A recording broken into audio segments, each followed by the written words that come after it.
Marcos, 8 kabanata. Nang mga araw na yaon, nang magkaroong muli ng maraming tao, at wala silang mga kain, ay tinawag niya ang kanyang mga alagad, at sinabi sa kanila, "Nahahabag ako sa karamihan, sapagkat 3 araw nang sila'y nangatira sa akin, at walang mga kain. At kung sila'y pauwiin kong nangagugutom sa kanilang mga tahanan, ay magsisipang lupaypay sila sa daan, at nagsipanggaling sa malayo ang ilan sa kanila." At nagsisagot sa kanya ang kanyang mga alagad, "Paanong mabubusog nino man ang mga taong ito ng tinapay dito sa isang ilang na dako?" At kanyang tinanong sila, "Ilang tinapay mayroon kayo?" At sinabi nila, 7. At iniutos niya sa karamihan na magsiupo sa lupa, at kinuha niya ang 7 tinapay, at pagkapagpasalamat ay pinagputol-putol niya at ibinigay sa kanyang mga alagad upang ihain sa kanila, at inihain nila sa karamihan. At mayroon silang ilang maliliit na isda, at nang mapagpala ang mga ito, ay ipinag-utos niya na ihain din naman ang mga ito sa kanila. At sila'y nagsikain at nangabusog, at kanilang pinulot ang lumabis sa mga pinagputol-putol na 7 bakol na puno. At sila'y may mga 4,000, at pinayaon niya sila. At pagdakay lumulan siya sa daong nakasama ang kanyang mga alagad, at napasa mga sakop ng dalmanuta. At nagsilabas ang mga Fariseyo at nangagpasimulang makipagtalo sa kanya, na hinahanapan siya ng isang tandang mula sa langit, na tinutukso siya. At nagbuntong hininga siya ng malalim sa kanyang espiritu at nagsabi, "Bakit humahanap ng tanda ang lahing ito? Katotohanang sinasabi ko sa inyo, walang tandang ibibigay sa lahing ito."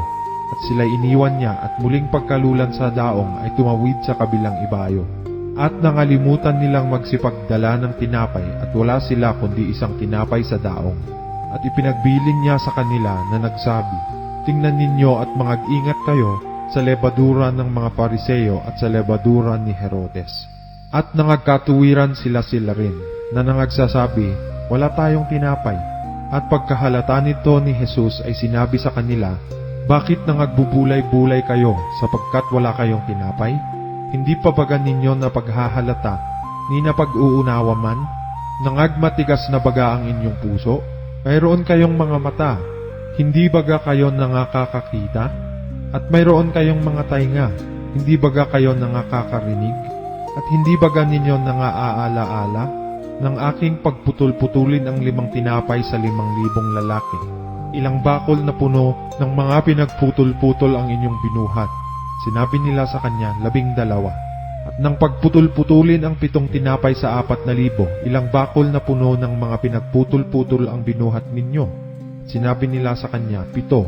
At sinabi niya sa kanila, "Hindi pa baga ninyo na pag-uunawa?" At nagsidating sila sa Bethsaida, at dinalan nila sa kanya ang isang lalaking bulag, at ipinamanhik sa kanya na siya'y hipuin.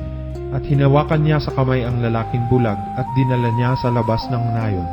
At nang maluraan ang kanyang mga mata, at maipatong ang kanyang mga kamay sa kanya, ay kanyang tinanong siya, "Nakakakita ka baga ng anuman?" At siya'y tumingala at nagsabi, "Nakakakita ako ng mga tao, sapagkat namamasdan ko silang tulad sa mga punong kahoy na nagsisilakat." Saka ipinatong na muli sa kanyang mga mata ang mga kamay niya, at siya'y tumitig at gumaling, at nakita niyang maliwanag ang lahat ng mga bagay. At pinauwi niya siya sa kanyang tahanan, na sinasabi, "Huwag kang pumasok kahit sa nayon." At pumaroon si Jesus at ang kanyang mga alagad sa mga nayon ng Cesarea ni Filipo, at sa daan ay itinanong niya sa kanyang mga alagad, na sinabi sa kanila, "Ano baga ang sabi ng mga tao kung sino ako?" At sinaysay nila sa kanya, na sinasabi, "Si Juan Bautista, at ang mga iba si Elias, natapwat ang mga iba isa sa mga propeta." At tinanong niya sila, "Natapwat, ano ang sabi ninyo kung sino ako?" Sumagot si Pedro at nagsabi sa kanya, "Ikaw ang Kristo." At ipinagbilin niya sa kanila na huwag sabihin kanino man ang tungkol sa kanya. At siya'y nagpasimulang magturo sa kanila, na ang anak ng tao ay kinakailangang magbata na maraming mga bagay, at itakwil ng matatanda, at ng mga pangulong saserdote, at ng mga eskriba, at patayin, at pagkaraan ng 3 araw ay muling magbangon. At hayag na sinabi niya ang pananalitang ito. at isinama niya si Pedro at pinasimulang siya'y pagwikaan.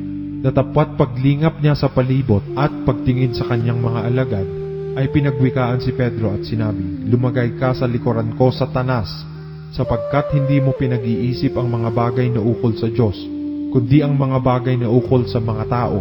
At pinalapit niya sa kanya ang karamihan pati ng kanyang mga alagad, at sa kanila'y sinabi, "Kung ang sino mang tao ay ibig sumunod sa akin, ay tumanggi sa kanyang sarili at pasanin ang kanyang krus at sumunod sa akin. Sapagkat ang sino mang mag-ibig iligtas ang kanyang buhay ay mawawalan nito, at ang sino mang mawalan ng kanyang buhay dahil sa akin at sa ebanghelyo ay maililigtas yaon. Sapagkat ano ang mapapakinabang ng tao na makamtan ang buong sanglibutan at mapapahamak ang kanyang buhay? Sapagkat anong ibibigay ng tao na katumbas sa kanyang buhay? Sapagkat ang sino mang magmakahiya sa akin at sa aking mga salita sa lahing ito na mapangalunya at makasalanan, ay ikahihiya rin naman siya ng anak ng tao, pagparito niyang nasa kaluwalhatian ng kanyang ama na kasama ng mga banal na anghel."